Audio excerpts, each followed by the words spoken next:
So ayun, what's up mga kabagis, Jubilito TV official po at eto na naman pumuli ang isang edisyon ng ating reaction video mga kalingap at kabagis, no? Pero bago po lahat, syempre po mega love shoutout po muna kay Kuya Val Santos Matubang, kay Ate Edna Vlogs, Kalingap Rab, Roel of Malalag, Rachel Morales Vlogs, Kalingap Netizens, Kalingap Supporters, Kalingap Subscribers at syempre po ang ating mga Kalingap Partners. Mega love shoutout po sa inyong lahat. So ito na nga mga kalingap at kabagis, no, for today's reaction video. Gawa lang po natin ng reaction at muli po pagbibigay ng opinion dito nga po sa naging recent video upload ni Marios Vlog, no, mga kalingap at kabagis, no. Sa hindi pa po nakakakilala, which is alam ko po kilala nyo na kung sino po si Marios Vlog, ay siya lang naman po ang dakila at isa sa mga sabihin na nating viral na scouter po ni Roel of Malalag, no. Marami na po siyang na-scout na na-refer niya kay Ruel of Malalag, no? Example na lamang po diyan ay kung hindi po ako nagkakamali ay ito pong si Erica at si Kwan po yung latest po, no? Sila Lourdes ba yun? Yung magkakapatid na nakatira po sa barong-barong pinagtagpi-tagping sako.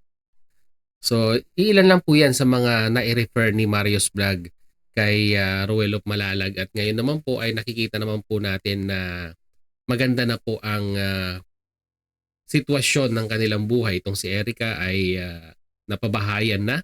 At ito naman pong sila Lourdes ay tuloy-tuloy po, no, ang pagtulong sa kanilang pamilya. So, hihiramin po natin yung kanyang video upload dahil isa po sa mga beneficiaries ng Kalingap noon. Ang actually accidental po ito mga Kalingap at kabagis, no? Accidental itong nangyaring ito na kung saan ay siya po ay nag-i-scout at siyempre sa init ng panahon ngayon sa Pilipinas ay napadpad siya sa isang tindahan habang siya po ay nag-i-scout at nagkwento po, no, yung tindera regarding nga po dito sa beneficiaries na ito na nagkaroon din po ng issue sa Kalingap noon. Ang tinutukoy ko po mga Kalingap at kabagis, no, sa mga luma na dyan na mga Kalingap netizens ay ito pong si Ate Mylene or si Mylene Belmonte na kung saan ay isa sa mga nag-viral di lamang sa channel ni Kuya Val Santos Matubang, sa channel din ni Kalingap Rab dahil nga po ang daming nagmahal na sponsor sa kanya nung mga time na yon, and at the same time po ay talagang napabahayan, 'di ba? Di lamang po ang pamilya ni Mylene, ang anak ay natulungan at si Macy, 'di ba? Yung minahal na anak ni Ate Mylene ng Kalingap netizens ay talagang naantig ang puso ng mga Kalingap netizens dito po sa batang ito dahil nga po napakabibo and at the same time po ay napaka-active in regards nga po dito sa pagpasyal ng Team Kalingap sa tuwing pumapasyal po sila sa bahay nila Ate Mylene. At nagkaroon nga ng issue at nawakwak ng sponsor, nilisan ang Camarines at nanirahan sa Metro Manila, sinubukang magnegosyo pero hindi po naging successful. Although, ayun nga po, mas pinili nilang bumalik dyan sa Camarines. Pero unfortunately po mga Kalingap at kabagis, yung pamumuhay nila ngayon sa Camarines ay masasabi po natin talagang balik sa dati. Or ika nga balik kung paano po sila na-discover ng Team Kalingap, no? In short, naghihirap muli sila. At dahil nga po sa kahirapang kanilang nararamdaman ay hindi po natin masabi na gumagawa sila ng paraan para makasurvive po sa araw-araw. At ito nga pong isang style or isang estilo nila para makasurvive sa araw-araw, di umano dito po sa na-interview ni Marios Vlog ay pambubudol. Di po ba maaling kapag gamagis, no?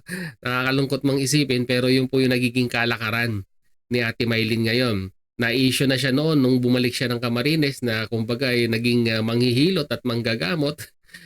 Naging issue din yan. Ngayon naman po ay ang pangit lang po dito mga Kalingap at kabagis ay ginagamit po ang pangalan ng Kalingap para po makapanglamang sa kapwa, no? Kumbaga sinasabi niya na sa Team Kalingap siya at bandang huli ay hihingian ka ng pera. Para po malaman natin yung buong konteksto po, no, ng modus operandi ni Ate Maylin ay ito po, panoorin po natin yung pong video upload ni Marius Vlog, no. So bago po natin simulan, mga kalingap at kabagi, suportahan po natin, no, Marius Vlog. Ayan po, no. As of now ay meron na po siyang ilan na ba? 26,000 subscribers, 958 videos. Ayan po, no. Suportahan po natin, napakasipag na scouter po ni Dodong Roel yan, at talagang alam nyo yung style ng kanyang pag-i-scout ay talagang pinipili niya po, no, yung talagang karapat dapat or yung deserving pong matulungan po ng programa po ng Team Kalingap at ng programa po ni Roel of Malalag. So without further ado, mga Kalingap at Kabagis, simulan na po natin to. Very interesting po ito, mga Kalingap at Kabagis. Samahan niyo po ako. Po mga kalingap, magandang umaga po sa ating lahat, magandang hapon, magandang gabi, at kung bago lang ho kayo sa aking channel, please subscribe at paki-click na rin ho yung notification bell para maging updated ho kayo sa lahat ko pang gagawin mga video. So ngayon mga kalingap, nandito po tayo sa bayan ng papunta po ito ng Kalabasa Pumasok po ako dito sa loob. So ngayon mga kalingap, meron po ako dito mai-scout So ayun po mga kalingap. So may ikon kayo, may soft drinks kayo? Mayroon. Pa-ikon nga po ng soft drinks. Wow na, mainit kasi Ayun po mga kalingap talaga. Anong gusto mo? Anong malamig dyan? May merinda? Mayroon pang Merinda na lang. Wala ka bang barya, Marius? Laki-laki ng pera. Alam niyo, mga Kalingap at Kabagis, no, kung ikaw po ay nakaranas na magnegosyo ng pagtitindahan sa Pilipinas, no, napaka-hassle po niyan. Early in the morning may bibili sa'yo, tapos ganyan yung bill, 500, 1,000. No? At dyan nagkakaroon ng argumento ang tindera at ang bumibili dahil sasabihin lang sa'yo ng tindera ay nagpapabarya ka lang. Diba? Nakaka-relate po ba kayo doon, mga Kalingap at Kabagis? Kaya lang walang straw. Okay lang, okay lang. Okay na yan. Matagal na kayo dito? Opo. Anong- Parang yung tindahan ay nasa gitna ng somewhere else na. Parang ang lalayo or ang lalayo ng distansya ng mga bahay, no. At parang ang hina siguro ng customer dito sa lugar na ito in regards po sa pagtitindahan or pagninegosyo po. Kuya? Oo. Oh, sige. Okay. Bakit kilala mo ba ang kalingap? Kilala ko. Dito at this point ay nag-open up na siya dahil nga syempre nakita niya nagbibideo itong si Kuya Mario at siguro po ay naging curious siya kaya tinanong niya kung siya po ba ay vlogger or charity vlogger. So dito na po nagsimula yung conversation nila. Ito po si Kuya Bal, tapos si Kuya Rab. So kilala niya ang Team Kalingap, Kuya Bal at saka si Kalingap Rab. Ngayon limot ko na ang iba. Tagal Ay, na akong di nag-online. dito ko. Ano yun? Kilala mo ba si Maylin? Ito na. Si Maylin. May kilala akong Maylin. Naging, Dimonte yata ang apelyido niyan. Ayan na. bakit po anong... Gawa nang nag-vlog sa amin, ang sabi. Aba, nagbablog. Nagbablog pala. Tutulungan daw ka. So ito pala ang modus operandi ni Maylin. Vlogger, nagpapalabas na vlogger tapos hihingian ka imbis na ikaw yung magbibigay ay siya yung hihingi. Kami. Oh. Ay, sandali. Si Maylin mismo pumunta dito sa iyo. Si Maylin. Sa anong lugar to? Mabilo dos. Dati nasa Bautista kami. Oh. Ngayon, doon niya kami nakita. Ang sabi sa akin, tutulungan daw niya ako ng pampuhunan. Ito na. Sabi ko naman, ay kung ikaw ang bahala, kung tutulungan mo kami, mabuti naman kako yun. Hindi ngayon, sabi ko, tagal naman kakong bumalik, sabi ko gano'n. Pagbalik sa amin, kaya pala ko inakit dun sa loob at mahiram ng pera. Ito na. Sabi niya sa amin, ate baka mayroon kang pera dyan kahit 1,000. O, diba? Starting price, 1,000 pesos. Sabi niya, ay wala ka akong hirap ng buhay namin. Tingnan mo ka kung binabantayan kong tindahan, wala ng tinda. At tapos papautang ko pa sa iyo. Ang tanong kay ate ba yung tindahan? Yun, tanong dyan. Nagagalit pa ako yung may-ari niya. Okay. So, nagbabantay lamang po siya kasi sabi niya magagalit yung may-ari. Sandali tiya. Sa ngayon po mga kalingap, ito po ay hindi ko po sinasadya na mapag-usapan po natin dito si Mylene. Sa ngayon po ay kumuha po tayo ng soft drinks para makapag inom po tayo dahil medyo nauuhaw tayo sa kainitan po ngayon ng araw kaya hindi po natin ito sinasadya na mapag-usapan po si Mylene. At meron lang po ditong nagtanong sa akin dahil po ako po ay isang kalingap at ang pakilala sa iyo ay isa rin siyang kalingap. Kalingap daw siya, nagbablog na siya. Sabi ko, Nag-vlog na. ano naman ka kung Mylene, kilala kita. Sabi ko gano'n. O, di ba? Kilala ni ate. Kasi dati siyang sumusubaybay sa kalingap, di ba? So, ibig sabihin, alam niya na yung karakas ni ate Mylene. Pero ang tanong ay, mahihindihan niya ba si ate Mylene dito sa hinihiram na pera sa kanya? Noon. Pero kung pera ka kung hingin mo sa akin, wala akong pera. Ngayon, pinili talaga ako. Sabi niya, ate, baka mayroon kang 500. Ako, wala nga akong 500. At walang binta. Sabi ko ganyan. Ate, kahit magkano pera mo dyan? Sabi O, di ba? Magkano pera mo dyan, di ba? Anything that amounts, sabi nga, pwede na po. ko gano'n sa akin. Pinili talaga niya ako. Sabi niya, ako mayroong kakauti 300 na lamang. Ba't kasi ate sinabi mo meron kang 300? O sige, te, bukas din ibabalik ko sa iyo kasi yung perang ibibigay ko sa iyo, bukas ko dadalahin. Sabi ko, wag naman ka kung matagalin kasi alam mo naman ka ako Kasi nga pinangangakuan, no? Pinangangakuan ni ate Mylene na bibigyan ng pampuhunan. At ito yung sinabi niya nga, bukas dadaling ko yung pampuhunan mo. Pahiramin mo muna ako. babantayan ko, baka ako magalit ang ari. Sabi ko gano'n. At pinilit talaga akong makahiram talaga siya. Sabi ko, baka naman pa ako may pera ka. Ay, mayroon akong pera ate, nasa ATM. Hindi mag-withdraw ka na lang pa ako. Oo, di ba? Ay, sabi ba naman sa akin, ate, ano pa, matatagalan pa, mauwi na kami ng si tagasan na bagay yun, Karakali. Sabi ko, wala talaga akong pera, Mylene. Pinilit at pinilit at pinilit hanggang sa makakuha talaga siya ng pera. Eh di bumalik uli. Bumalik uli, dito na naman sa Biludos pumunta. Ngayon, yung kasamahan ko na taga-Bautista, nakausap din. Ate, baka meron ka doon 1,000. Sabi naman ng kaibigan ko, Talagang starting price ni Mylene, 1,000 ah. wala. Sabi naman, manghiram ka muna ate. O, di ba? Manghiram ka muna para meron kang maibigay sa akin. Sabi ganun sa kanya. Pero sinabihan ko na si ate Tess na wag magbigay. Ayun, sinabihan, pero anong ginawa?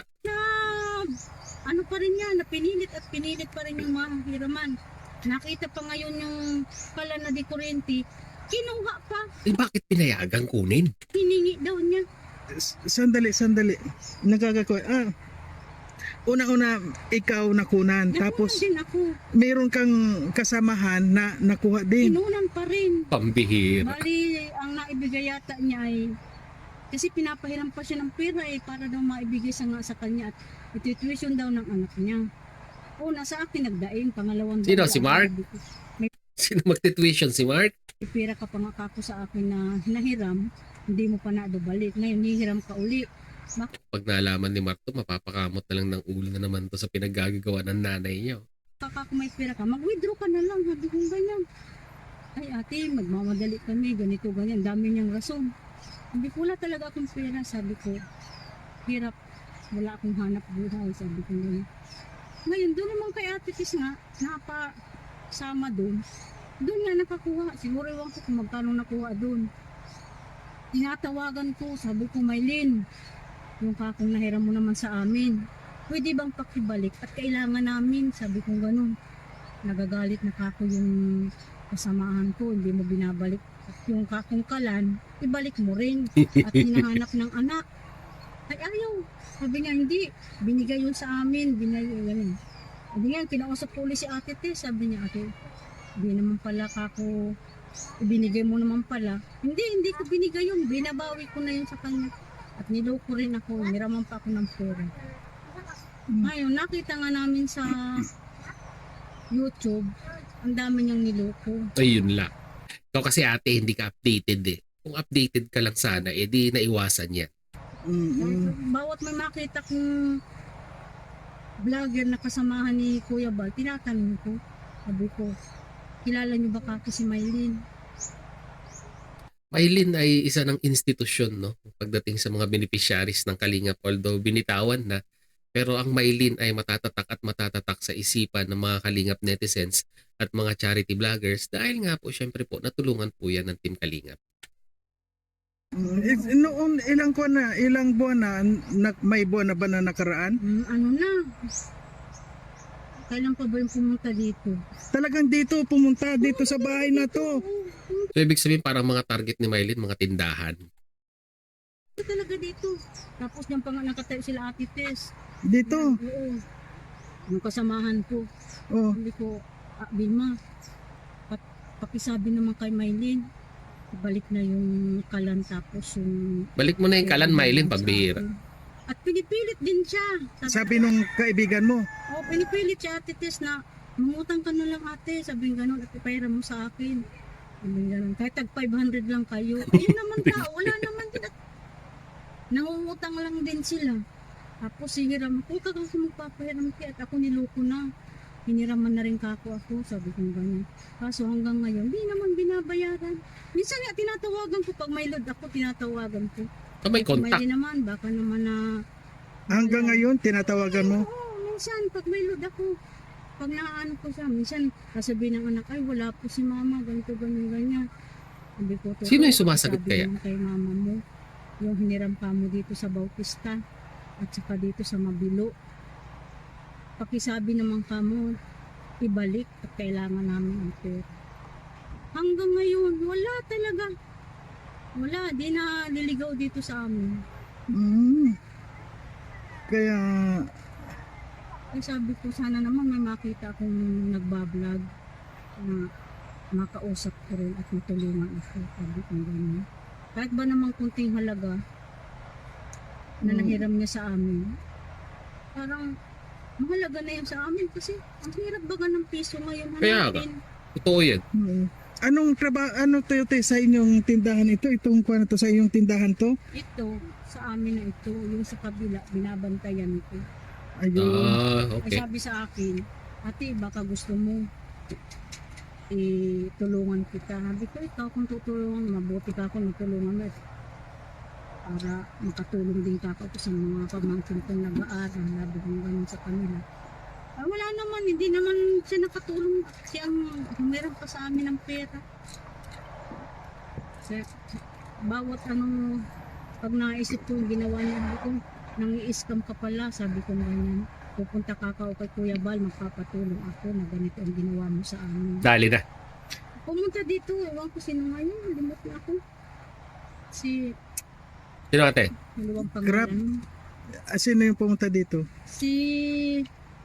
Basta pumunta na din dyan Basta, sa pumunta. kabila. Ibig mo sabihin sa ngayon may balak ka na pumunta kay Kuya Bal para magpatulong ka para masingil mo si Maylin. Para makuha rin namin yung kalan. Misteryoso yung kalan na yan na talagang gustong mabawi. Malaki bagang halaga yung electric Sa bagay, libo din po yan. stove ang kinuha niya dun. So ngayon nakita na kita dito, may balak ka pa bang pumunta kay Kuya Bal? Ako hingin ng tulong. Sa Makita mo naman si Maylin, pwede makisuyo naman na yung kamong nahiraman ng pera dito sa Mabilo at saka sa Bautista. 2 tao kami niloko niya. Pakibalik naman kamo yung pera at kahit kunting halaga, mahalagang pera na nahiram niya sa amin. Mahalaga pa rin yung sa amin, maibibili pa namin yun ng bigas. magkano yung pera na nahiram lahat? Iwan ko nga sa kabila, basta sa akin ang kuha lang talaga niya sa akin, 300. Ay yung Nadagdagan pa ng 1,000. Anong bibigay ko? Wala naman akong pera. yung kalan. Yung kalan, naandun sa kanya. Nakuha raw, sabi ng kaibigan ko. So yun ang mga kalingap at kabagis, no? Magsilbing kwento, magsilbing lesson sa mga tao, no? Pangkalahatan na po to, in general mga kalingap at kabagis, no? Dahil kasi po, mga kalingap at kabagis, no? May mga bagay-bagay tayo minsan na talagang hindi po natin expected. Katulad niyan, yung mga pinagkakahirapan nating mga priceless, ikang mga valuables natin ay minsan ay nakukuha natin, no? Katulad niyan, yung stove. Well, just kidding aside mga kalingap at kabagis, no? Awareness na po ito. Magsilbing awareness sa mga kababayan po natin dyan sa Camarines na ito nga daw pong si Mylene Belmonte, ang dati pong natulungan ng Team Kalingap, ay nag-iikot at ang target niya po ay kung titignan po natin, kung i-analyze po natin ay mga negosyante, mga micro businesses or mga tindahan na kung saan ay ginagamit niya po ang pangalan ng Team Kalingap, no, para po makakuha ng halaga. So ang modus operandi ay papangakuan na tutulungan ng Team Kalingap ang kanilang negosyo, papahiramin ng puhunan kapalit ng pagbibigay, kumbaga starting, no. Kailangan may payment muna bago po may process, sabi. Parang ganun, no. Magbigay ka muna ng ganitong halaga para maiproseso natin at mapadali ang pagbibigay ng tulong sa iyo. So, ganun po ang modus operandi ni Mylene Belmonte at mag-ingat po tayo dahil po hindi na po affiliated si Ate M or si Ate Mylene sa Team Kalingap, no. Ginagamit niya po ang pangalan ng Team Kalingap para po makapanglamang sa kapwa, no. So, ito, mas maganda to mga kalingap at kabagis. Total, paikot-ikot yata itong si Ate Mylene sa Cam Norte para may sakatuparan niya itong kanyang pangloloko. Ay ganito na lang, no. Total, kung alam naman po ng Team Kalingap, pwede naman po sigurong kontakin yung si Mark, pwede siguro pong kontakin, no, at alamin ang exact address nila nanay niya. Ay ganito na lang ang gawin, no. Mag-file ng complaint sa barangay kung saan nakatira si Mylene kasama yung mga naloko niyang tao para po magharap-harap sila sa barangay. Mas maganda po yun, no. Ganun na lamang po ang gawin, no. Yun po sa nakikita ko ang pinaka the best na pwedeng gawin, no. Kayong mga naloko ni Ate Mylene ay magsama-sama kayo, hingiin yung po yung part ng contribution sa tingin ko po na may bibigay ng Team Kalingap, no, na maibigay ang exact address ni Ate Mylene, pumunta sa barangay kung saan siya nakatira, mag-file ng reklamo at doon po kayo magharap-harap. Para at least po mga kalingap at kabagis ay matauhan itong si Ate Mylene sa kanyang mga ginagawa at itigil na itong modus operandi na kanyang ginagawa na nakakapanglamang sa kapwa, no. Itong mga individual na ito ay nagpapakahirap para kumita ng kakapiranggot na halaga sa kanilang mga negosyo tapos meron pong mga individual na manlalamang sa iyo para po kunin itong mga bagay na ito. So ibig sabihin si Ate Mylene ay hindi po lumalaban ng patas, no, para po makasurvive sa araw-araw. Siguro ito na po yung nakikita niyang paraan para po, alam niyo na, sa hirap ng buhay ay meron po sila may pang-survive sa araw-araw. So yun mga kalingap at kabagis, no, yun lang po ating reaction video dito kay Ate Mylene na ginagamit po pala ang pangalan ng Team Kalingap para po makapambudol. Mag-ingat po tayo, no, sa mga kababayan po natin dyan sa Camarines Norte dahil meron pong nag-iikot na Mylene Belmonte para po kayo ay pangakuang tutulungan ng Team Kalingap pero ang kapalit ay uutangan ka po muna, di ba? Ano po masasabi ninyo mga kalingap at kabagis? Mag-comment po kayo sa ating comment section. Pag-usapan po natin yan. So yan na mga kalingap at kabagis na muli. Maraming salamat dahil sa dulo po ng ating reaction video ngayong araw na ito. Ay nasamahan niyo po muli si Jubilito TV Official at muli po nagpapalala po ang inyong host. Sa mga hindi pa po nakasubscribe sa channel, Kuya Val Santos Matubang, Ate Edna Vlogs, Kalingap Rab, Roelok Malalag, no? Supportan po natin, subscribe ang kanilang mga YouTube channel. And at the same time, muli po naglalambing din po ang inyong host. Sa mga hindi pa po nakasubscribe sa channel ni Jubilito TV Official, ay pakihit naman po ang subscribe button at ang notification bell para maging updated pa po kayo sa mga darating nating reaction videos. Ganun din po paki-follow and like ang ating official FB page na may title pong Paksa ng Buhay, Aking Gabay, na may red banner pong Jubilito TV Official. So hanggang dito lang mga kalingap kabagis na once again, this is Jubilito TV Official, proud member po ng Team Coos at ng Karepa Year 2024. As I always say mga kalingap kabagis, peace, God first. God bless po. Babush!